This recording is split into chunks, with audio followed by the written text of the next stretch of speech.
ദേശീയപാത Cheruvathur railway station റോഡിൽ സഞ്ചാരയോഗ്യമായ അടിപ്പാത നിർമ്മിക്കണമെന്നാവശ്യപ്പെട്ട് November 12 മുതൽ കർമ്മസമിതി നേതൃത്വത്തിൽ അനിശ്ചിതകാല സമരം ആരംഭിക്കും.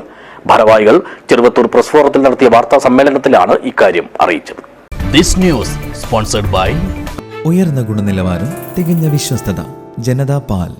ദേശീയപാത 66 ചെറുവത്തൂർ റെയിൽവേ സ്റ്റേഷൻ റോഡിലെ നിലവിലുള്ള മനുഷ്യസഞ്ചാരയോഗ്യമല്ലാത്ത അടിപ്പാത മാറ്റി പകരം ഗതാഗതയോഗ്യമായ അടിപ്പാത നിർമ്മിക്കണമെന്നാവശ്യപ്പെട്ടാണ് നവംബർ 12 മുതൽ കർമ്മസമിതി നേതൃത്വത്തിൽ അനിശ്ചിതകാല സമരം ആരംഭിക്കുന്നത്.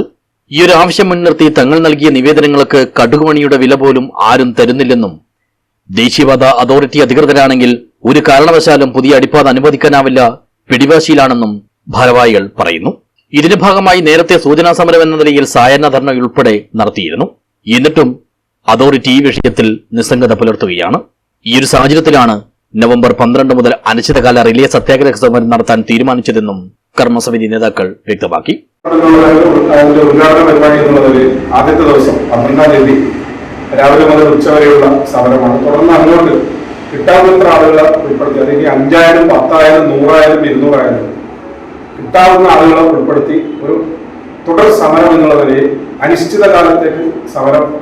അതിനുശേഷം ഇനിയും ഈ അധികാരികൾ കഴിയുന്നില്ലെങ്കിൽ വലിയ ജനകീയ പ്രക്ഷോഭങ്ങൾ ഇതിന്റെ ഭാഗമായി നടക്കും. സമരകാര്യം അറിയിക്കാനായി ചെറുവത്തൂർ പ്രസ് ഫോറത്തിൽ നടത്തിയ വാർത്താ സമ്മേളനത്തിൽ കർമ്മസമിതി convener Mukesh Balakrishnan, treasurer C Ranjith, P Vijayakumar എന്നിവർ പങ്കെടുത്തു. News bureau, Cheruvathur.